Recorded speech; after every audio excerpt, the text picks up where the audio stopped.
नमस्ते बच्चों। हमने अपने कक्षा 8वीं इतिहास का 5वां लेसन देखा है, सामाजिक और धार्मिक पुनर्जागरण।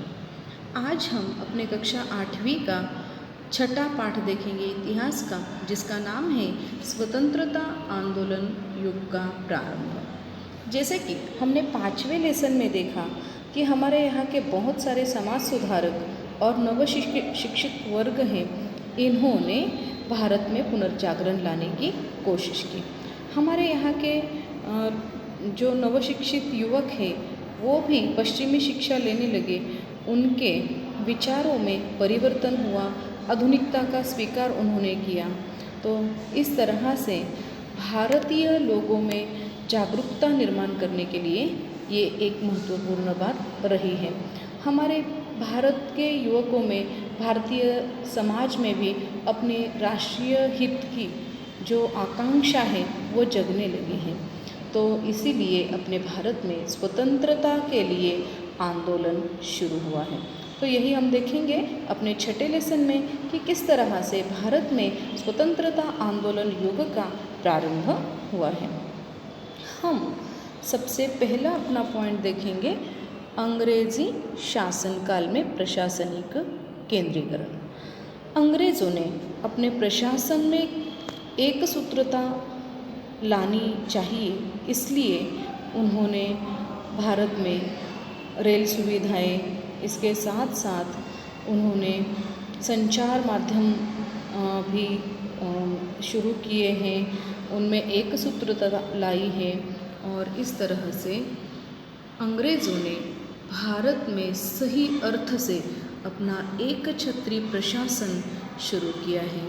संपूर्ण देश में एक समान कानून लागू करने का उन्होंने प्रयास किया है। इसके साथ साथ अंग्रेज़ों ने अपने प्रशासनिक सुविधाओं के लिए सेना की जो वेगवान गतिविधियां हैं, इसके तरफ भी ध्यान दिया है।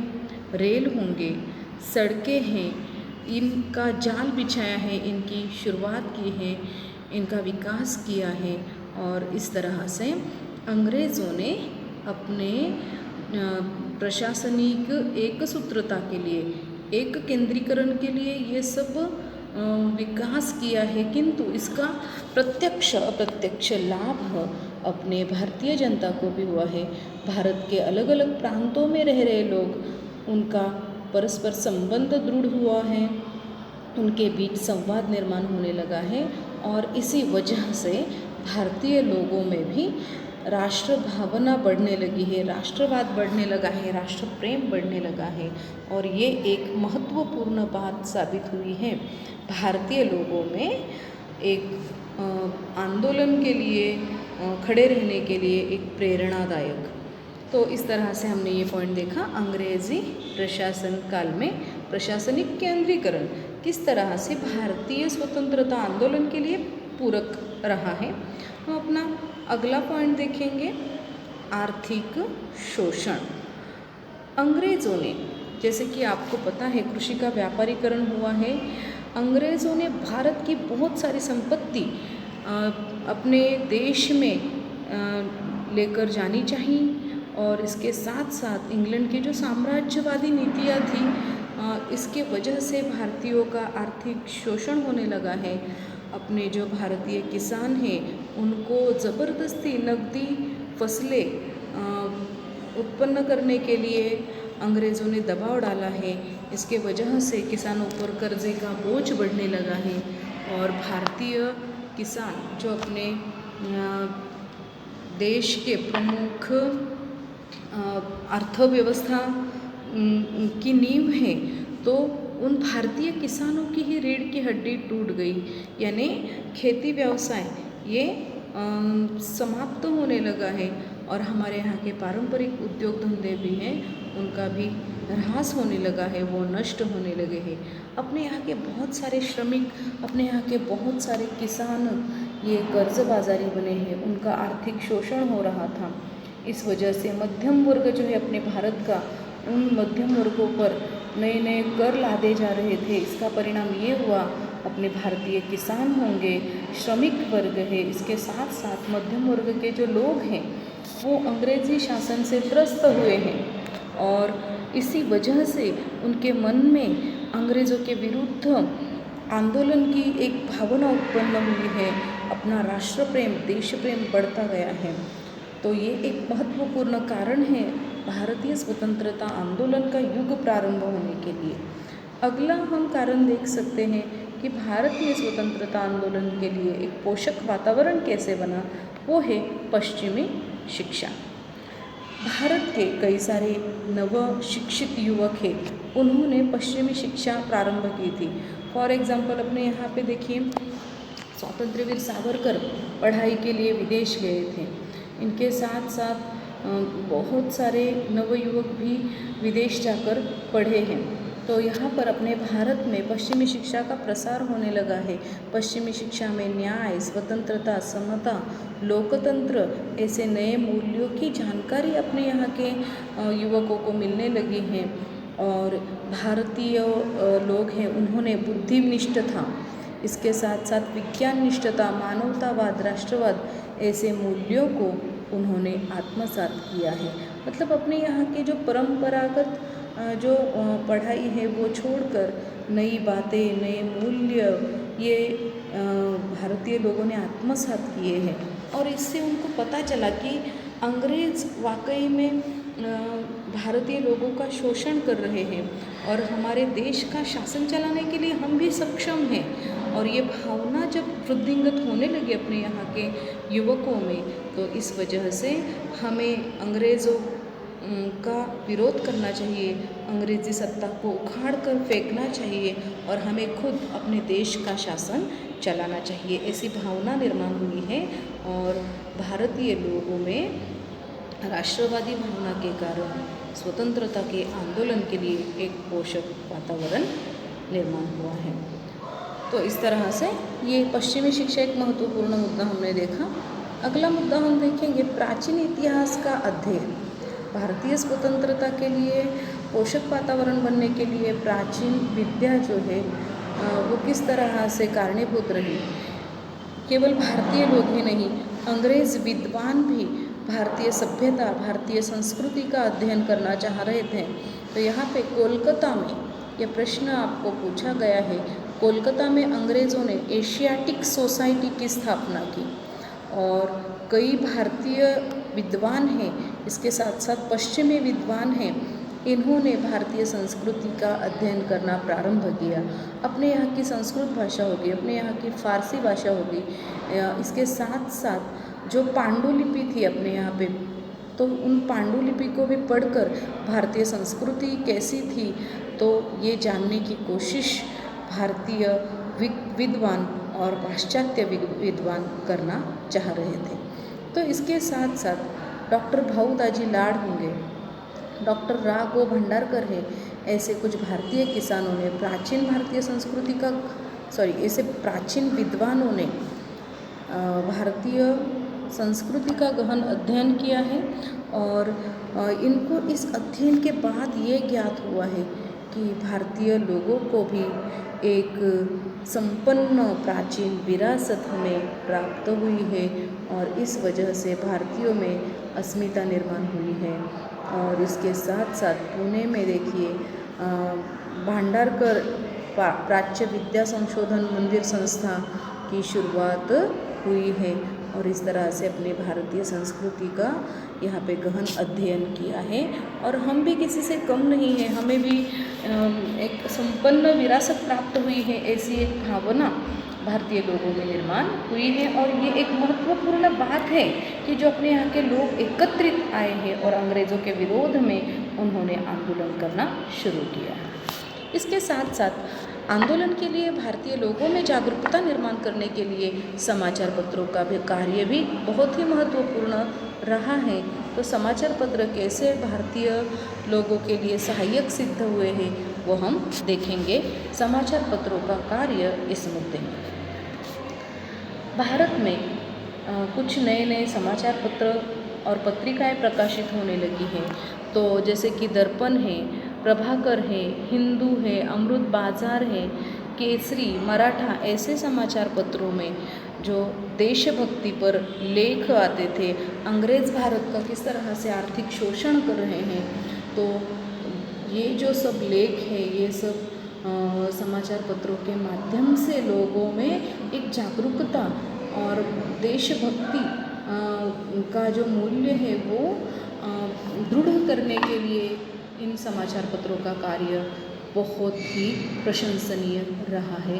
अंग्रेज़ सरकार की नीतियों की कड़ी आलोचना इन समाचार पत्रों में होने लगी है और लोगों को भारत में अंग्रेज़ शासन नहीं बल्कि अपना खुद का शासन चाहिए, हम अपनी सरकार, हम अपना देश खुद चला सकते हैं, ऐसी भावना लोगों में निर्माण हुई। और इसी का परिणाम ये है कि हम सब भारतीय लोग जो हैं वो अंग्रेज़ों के विरोध में एकत्रित आए हैं और आंदोलन के लिए खड़े रहे हैं। इसके साथ साथ राष्ट्रीय कांग्रेस, भारतीय राष्ट्रीय कांग्रेस, ये भारत का सबसे पुराना राजनीतिक दल है। वो किस तरह से भारतीयों में एक स्वतंत्रता की आशा जगाने में कारणीभूत रहा है, ये हम देखेंगे अपने अगले पॉइंट में, भारतीय राष्ट्रीय कांग्रेस की स्थापना। आपको प्रश्न पूछा गया है भारतीय राष्ट्रीय कांग्रेस की स्थापना कहाँ हुई है, तो 28 दिसंबर 1885 में मुंबई के गोकुलदास तेजपाल संस्कृत पाठशाला में भारतीय राष्ट्रीय कांग्रेस की स्थापना हुई, उसका प्रथम अधिवेशन आयोजित किया। तो ये जो प्रथम अधिवेशन भारतीय राष्ट्रीय कांग्रेस का हुआ, तो अलग अलग प्रांतों से वहाँ पर 72 प्रतिनिधि उपस्थित थे। कोलकाता के जो सबसे प्रसिद्ध ऐसे वकील थे व्योमेश चंद्र बैनर्जी, तो ये भारतीय राष्ट्रीय कांग्रेस के प्रथम अध्यक्ष थे।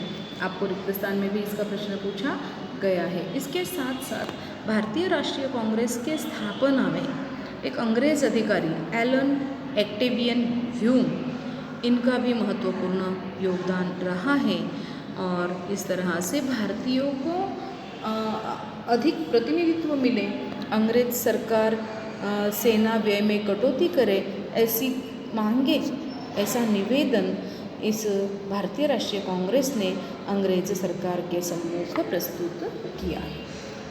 तो इस तरह से राष्ट्रीय कांग्रेस का योगदान अपने भारतीय स्वतंत्रता आंदोलन में बहुत ही महत्वपूर्ण माना जाता है। हम अपना अगला पॉइंट देखेंगे, राष्ट्रीय कांग्रेस के उद्देश्य क्या थे, उसके स्थापना के उद्देश्य, राष्ट्रीय कांग्रेस के उद्देश्य।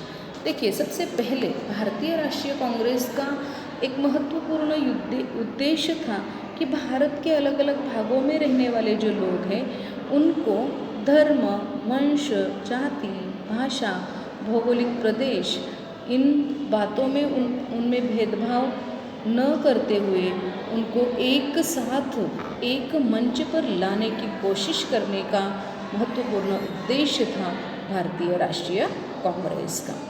इसके साथ साथ भारतीय राष्ट्रीय कांग्रेस का एक दूसरा भी उद्देश्य था कि भारतीय लोगों की जो समस्याएं हैं उनको समझकर उन पर विचार विमर्श करके भारतीय लोगों में एकता की भावना में वृद्धि करना और राष्ट्र के उन्नति के लिए प्रयास करना, ये महत्वपूर्ण उद्देश्य भारतीय राष्ट्रीय कांग्रेस इस राजनीतिक दल का था। तो इस तरह से राष्ट्रीय कांग्रेस के उद्देश्य के वजह से वाकई में भारतीय लोगों में एकता निर्माण होने लगी है और स्वतंत्रता आंदोलन बड़ी तेज़ गति से बढ़ने लगा है। अब भारतीय राष्ट्रीय कांग्रेस में ही दरार पड़ी है, तो उसके बारे में हम अपने अगले पॉइंट में देखेंगे, जिसका नाम है नरम दल का कालखंड।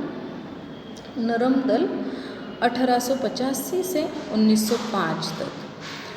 भारतीय राष्ट्रीय कांग्रेस के स्थापना के बाद उसके प्रारंभिक दशक में राष्ट्रीय कांग्रेस के कार्य की गति धीमी थी, पर उसका कार्य निरंतर चलता रहा। तो भारतीय राष्ट्रीय कांग्रेस के नेता उच्च शिक्षित थे, उनका यथार्थवाद पर विश्वास था और उनका ये मानना था कि संगठन का निर्माण सुदृढ़ नींव पर होना चाहिए। और ये जो नरम दल के खास करके सदस्य थे, वो पश्चिमी बुद्धिजीवी के उदारमतवादी के सिद्धांतों पर उनका विश्वास था। इसके साथ साथ स्वतंत्रता, समानता, बंधुता ऐसे मूल्य जो है, इन मूल्यों पर उनका दृढ़ विश्वास था। इसके साथ साथ कानून के मार्ग पर चलने का उनका विश्वास था। उनका ऐसा कहना था, जो नरम दल के जो नेता थे, तो उनका ऐसा कहना था कि हम कानूनी मार्ग पर चलेंगे तो हमें न्याय, हमें स्वतंत्रता अवश्य मिलेगी। तो ये जो नरम दल में कौन कौन से महत्वपूर्ण नेता थे वो हम देखेंगे। आपको इनके नाम याद रखना है, आपको सिर्फ नाम लिखो, इसमें प्रश्न पूछा जा सकता है। नरम दल के नेताओं के नाम या फिर गरम दल के नेताओं के नाम। नरम दल में क्या है कि जिन नेताओं का विश्वास स्वतंत्रता, समानता, बंधुता और कानूनी मार्ग पर था, और उनका ऐसा कहना था कानूनी मार्ग से हम स्वतंत्रता पा सकते हैं, तो उनका समावेश नरम दल में होता है। जिसमें खास करके देखिए, नरम दल में गोपाल कृष्ण गोखले, फिरोज शाह मेहता, सुरेंद्र नाथ बैनर्जी, ये महत्वपूर्ण नेता नरम दल में थे। तो ये जो नरम दल में देखिए, इनका ये कहना था कि प्रांतीय विधानमंडल में जनप्रतिनिधि जो की संख्या है वो बढ़े, शिक्षित भारतीयों को नौकरी मिले, इसके साथ साथ सैनिकी व्यय में कटौती हो और कानूनी अधिकारों की रक्षा हो। न्यायपालिका और कार्यपालिका एक दूसरे से अलग हो, यानी एक दूसरे के कार्य में हस्तक्षेप न करें, ये इनका कहना था। ऐसा प्रस्ताव कांग्रेस के विभिन्न नेताओं ने विधानमंडल में प्रस्तुत किया है अधिवेशन के कार्यकाल में।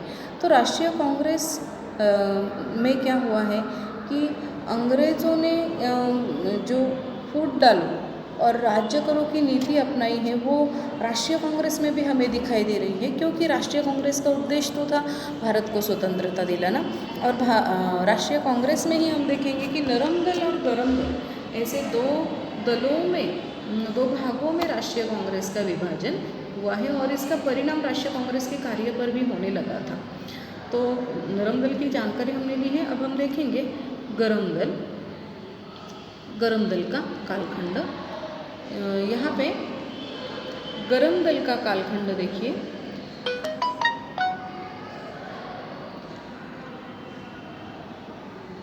(1905) से लेकर 1920 तक, मतलब लोकमान्य तिलक के निधन तक गरम दल का कालखंड था।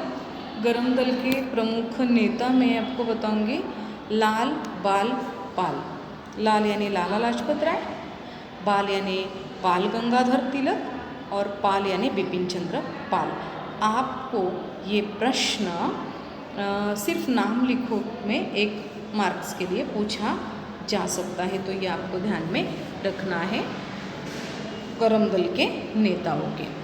तो गरम दल ने क्या किया है, देखो कि भारत के सभी नेताओं को राजनीतिक दृष्टि से जागरूक करना चाहिए। इसके साथ साथ जाति, धर्म, प्रांत, भाषा, इनको अलग रख कर देश में सबको एक मंच पर लाना चाहिए, ये सब भेदभाव भुलाकर, ये उनका मानना था।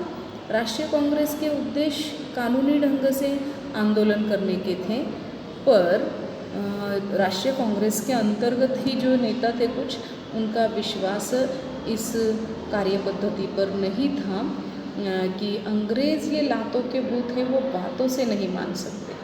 तो ये उनका सोचना था, और इसीलिए राष्ट्रीय कांग्रेस में ही सैद्धांतिक मतभेद होने लगे हैं, और राजनीतिक आंदोलन में जागरूकता उत्पन्न करने के लिए उनका ये कहना था कि शांतिपूर्वक और कानूनी मार्ग का अनुसरण करके अंग्रेज़ अपनी बात नहीं मानेंगे, हमें स्वतंत्रता नहीं मिल सकती, स्वतंत्रता के लिए हमें संघर्ष ही करना चाहिए, ऐसा मानना उनका था।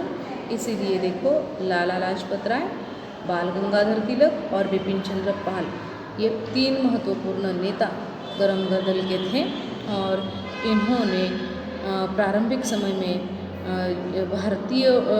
भारतीयों में राजनीतिक जागरूकता उत्पन्न करने के लिए समाचार पत्रों का सहारा लिया है।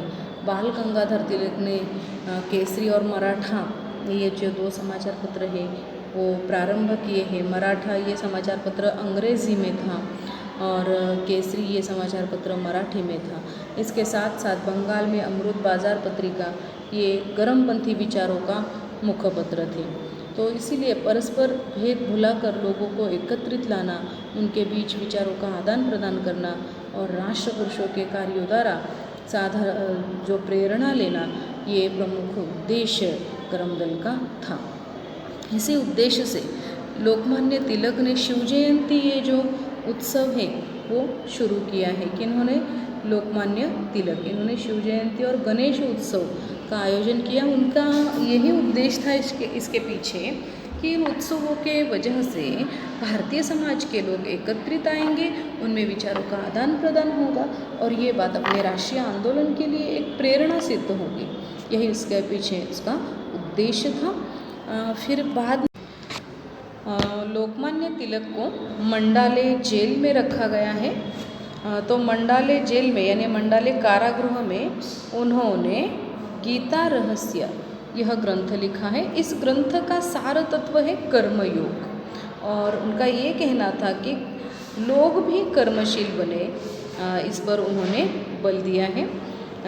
अपनी भाषा होगी, अपनी संस्कृति है, उसके प्रति प्रेम, आस्था निर्माण होने वाली जो पीढ़ी है वो बनाए रखने का काम इस ग्रंथ द्वारा लोकमान्य तिलक ने किया है। इसके साथ साथ गरमपंथी नेताओं ने कुछ शिक्षा संस्थाएं भी स्थापित की है। उसका उद्देश्य भी वही था कि अपने भारतीय नव पीढ़ियों में देश प्रेम और अपनी संस्कृति के प्रति आस्था निर्माण हो। गरमपंथी नेताओं का ये मानना था कि अगर लाखों करोड़ों भारतीय एकत्रित आएंगे और अंग्रेज़ों का कड़ा विरोध करेंगे तो हमें स्वतंत्रता प्राप्ति से कोई रोक नहीं सकता। स्वतंत्रता युद्ध में सम्मिलित होने की चुनौती यहाँ पर उन्होंने दी है और इसके वजह से स्वतंत्रता आंदोलन भी प्रखर बन सकता है।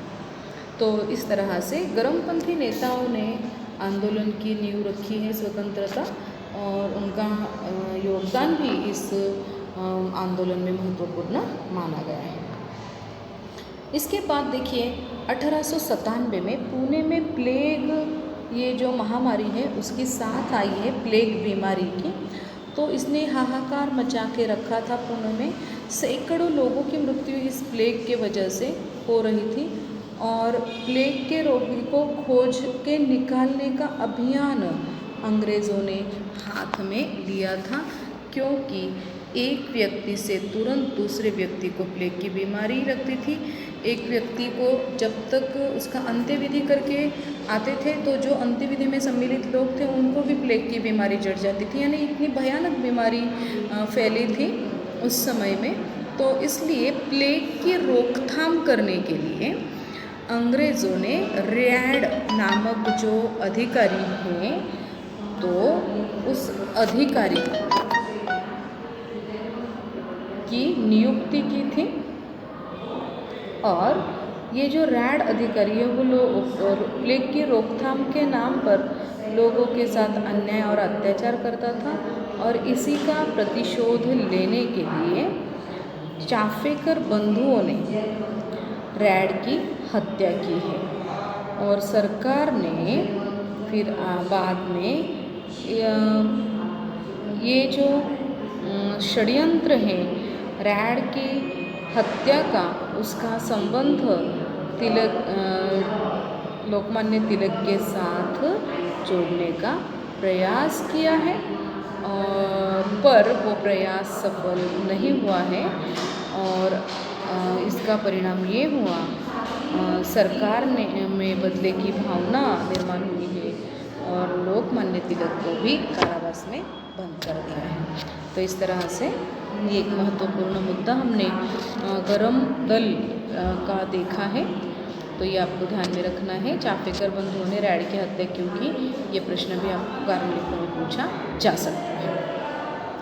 भारतीय लोगों में स्वतंत्रता आंदोलन की भावना जागरूक करने के लिए यहाँ पर एक महत्वपूर्ण घटना कारणीभूत सिद्ध हुई है, जो कि बंगाल का विभाजन। तो हम देखेंगे अभी अपना अगला पॉइंट, बंगाल का विभाजन।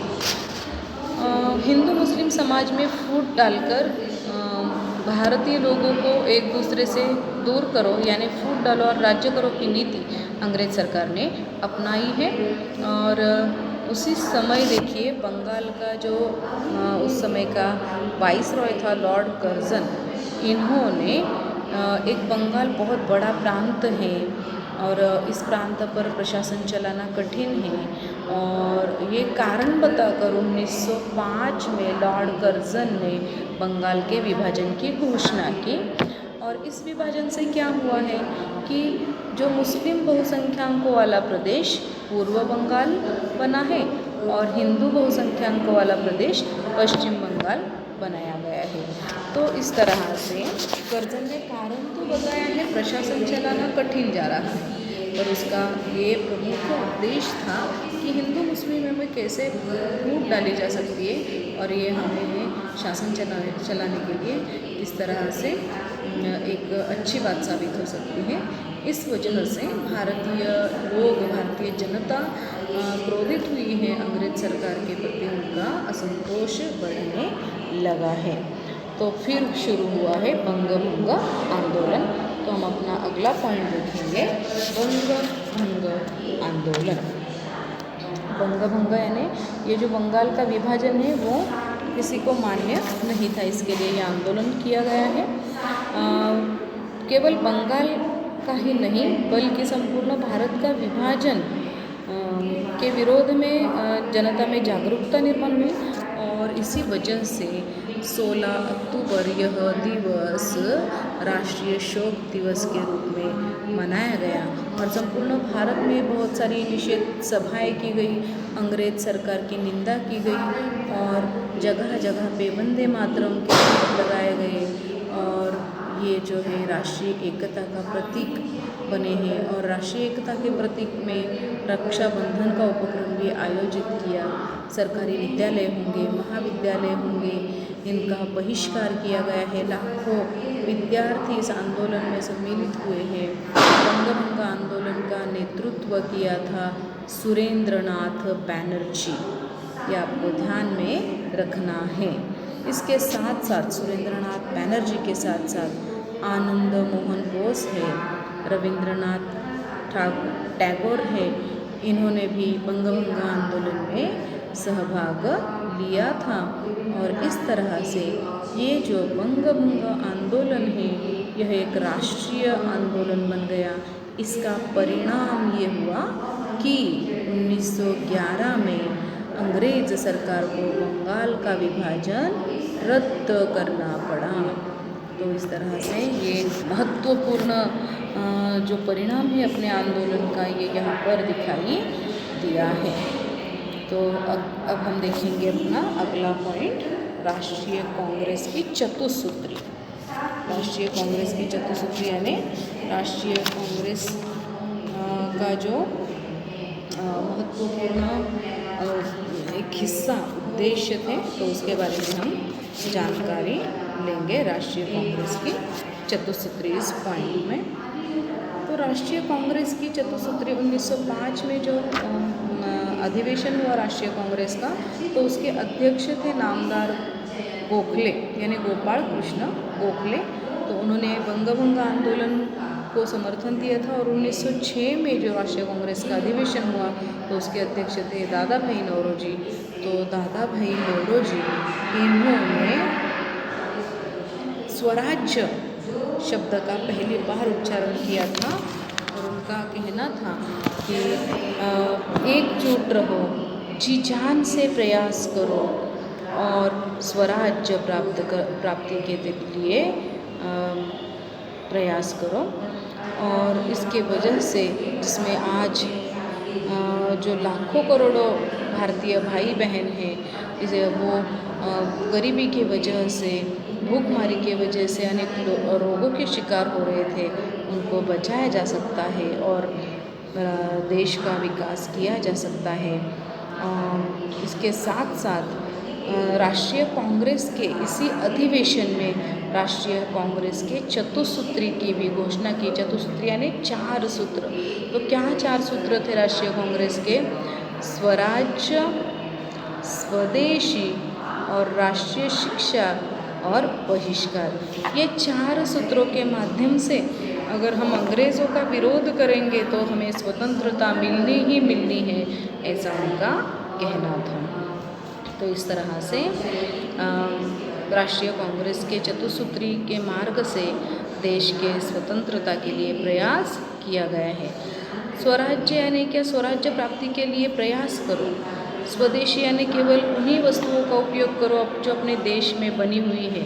राष्ट्रीय शिक्षा यानी संपूर्ण देश में एकता, स्वतंत्रता, समानता, बंधुता ऐसे मूल्य की शिक्षा देने का प्रयास करो, ये मूल्य आत्मसात करने के प्रयास करो। और बहिष्कार यानी जो सरकारी अंग्रेज़ी जो भी विद्यालय हैं, जो भी उत्पन्न है, उत्पादन है, उनका बहिष्कार करो। अगर हम अंग्रेज़ों की किसी भी वस्तु का उपयोग नहीं करेंगे, कोई वस्तु नहीं करेंगे तो अंग्रेज़ अपने आप भारत छोड़कर चले जाएंगे, ऐसा इस चतुसूत्री का मानना था। तो इस तरह से ये जो भारतीय राष्ट्रीय कांग्रेस के नेता हैं, उन्होंने ब्रिटिश साम्राज्य पर एक आघात किया है, ऐसा हम कह सकते हैं। देखिए यहाँ पर आपको ब्रैकेट में नामदार गोपाल कृष्ण गोखले इनका चित्र दिया है। तो उन्होंने क्या कार्य किया है ये ब्रैकेट में दिया है। मैं संक्षेप में बताऊंगी आपको कि गोपाल कृष्ण गोखले इन्होंने 1905 में भारत सेवक समाज की स्थापना की। उन्होंने इस संस्था द्वारा लोगों में देशभक्ति की भावना निर्माण करने की कोशिश की है। विभिन्न जाति धर्म है उनके बीच जो भेदभाव है वो नष्ट करने की कोशिश की है। शिक्षा का प्रचार और प्रसार इस संस्था के माध्यम से गोपाल कृष्ण गोखले इन्होंने किया है। हमने इसके पहले देखा नरम दल और गरम दल, इनके जो बीच जो मतभेद था। तो हम अभी के पॉइंट में देखेंगे नरम और गरम पंथियों के बीच के जो मतभेद हैं वो कैसे समाप्त होने लगे हैं। तो इसके बारे में हम जानकारी ये इस पॉइंट में लेंगे। तो देखते हैं अपना गरम और नरम पंथियों के बीच का जो मतभेद है। 1907 में सूरत में राष्ट्रीय कांग्रेस का अधिवेशन हुआ।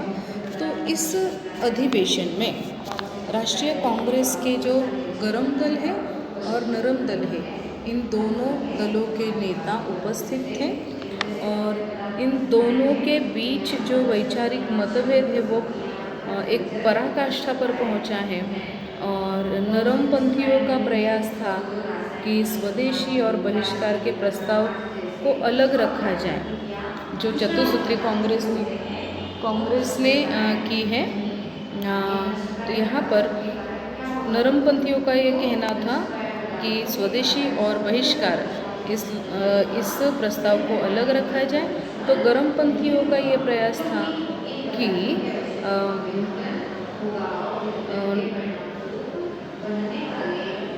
स्वराज्य और स्वदेशी ये महत्वपूर्ण मुद्दे हैं। फिर आगे चल के नरम पंथियों के नेता गोपाल कृष्ण गोखले, इसके साथ साथ सुरेंद्रनाथ बैनर्जी, फिरोज शाह मेहता, इन्होंने गरमपंथी नेताओं पर आरोप लगाया कि नरमपंथी नेता जो है राष्ट्रीय कांग्रेस को अपने अधिकार और नियंत्रण में करना चाहती है। लाला लाजपत राय है, उन्होंने बीच बीच में बचाव करने की कोशिश की, पर यहाँ पर लोकमान्य तिलक का यह कहना था कि राष्ट्रीय कांग्रेस एक राष्ट्रीय मंच है और उसमें फूट पैदा नहीं होनी चाहिए। और कांग्रेस के अधिवेशन के समय यह तनाव बहुत बढ़ गया और समझौता होना यहाँ पर असंभव था। और इसी वजह से राष्ट्रीय कांग्रेस में फूट पड़ गई। इस तरह से ये एक महत्वपूर्ण पॉइंट है हमारा। हम अपना अगला पॉइंट देखेंगे अपने अगले लेक्चर में। तब तक धन्यवाद।